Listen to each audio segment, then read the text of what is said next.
What's your opinion on the 12-year-old teenage dad? Personally, I think children or even young teenagers shouldn't be having sex before 18 or before marriage even. And to be 13 and to not understand the concept of sex, and because I believe that sex is for procreation and obviously for pleasure once you're in a relationship, and these children are just doing it for fun because they seem it's like a social thing. And to be a dad at 13, he's not even responsible himself, and now he's got this responsibility, and clearly it's not going to be his, it's going to be his parents, because he's still a child, he's still under responsibility from his parents, and now he has to look after a child. And you can see that maybe their parents might be financially stable, but they have to provide for another person, so it could cause problems in the family and conflict. And so do you think the legal age of having sex, which is 16, is too low? Yeah, I think it's too low. I think they should increase the age to 18, and I think the values in society are non-traditional. I think people should be traditional and should have sex after marriage or in a relationship rather than just a short fling, and definitely not at the age of 13, sorry. Do you think the media give a negative kind of like relaxed attitude on sex? Yeah, it's certainly in Western society. I think sex is, it's carefree. Like, there's no meaning behind it. It's just to do it. But I think in more traditional societies and more religious societies, sex is meaningful and it has a symbol and it means something. And I think it should be used for procreation.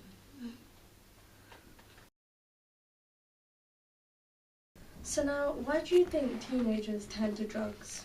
I think there's a lot of factors towards it, but I think a big factor is the media, in particular like rap music like promotes weed to young people, and Bloomer and Kat spoke about escapism, and I feel that teenagers feel they can get escapism by looking at, like watching these music videos and listening to the music, and they get so enticed into it that they kind of they get influenced as well, so they want to do what they're viewing in the media and what they see others doing.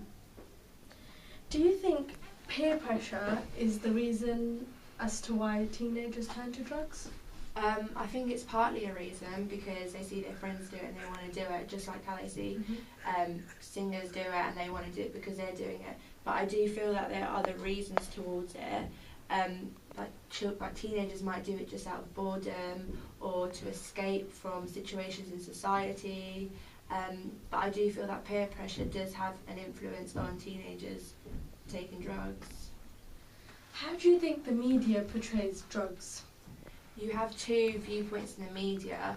So you have the one that Bloomer and Katz talks about, which are the escapists through the rap music, and just promoting drugs is a good thing, and by taking drugs you can escape from all the problems in society. But then you also have the negative image of drug use. So you have programs like EastEnders, for example, shows what drugs can do to people and how it can really like make them struggle in life.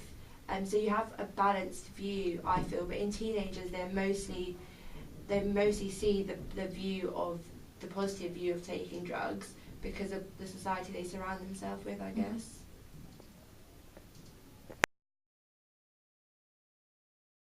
What's your perception on the news article 3 teens set another one on fire?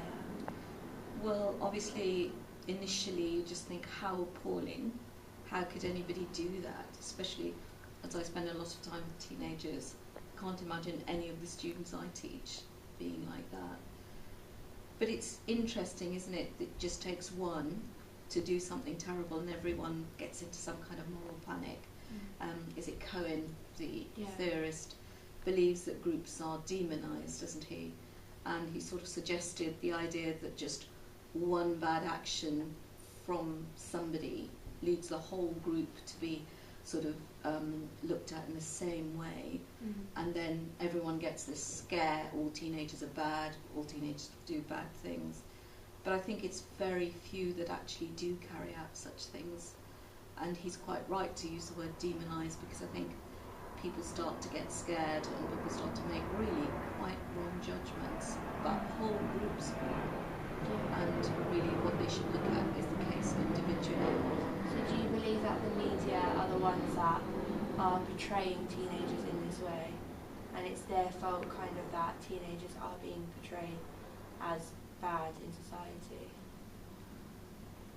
I think the media sometimes need to regulate the way they show things, because sometimes when they make programs, so not the reports as such, but when they make special reports, special programs interviewing teenagers, sometimes they like to dwell on really quite dodgy kids, very rarely sort of showing the full spectrum of kids, the good kids, the kids most of whom lead quite ordinary, quiet lives, and the ones who are way off. I do think that the media have to be responsible in the way they report and emphasise that it's very, very few. I also think the government has a responsibility as well, because some places, some children have no outlets, no hopes, nothing to help them, and therefore trouble finds them. So, the media do have to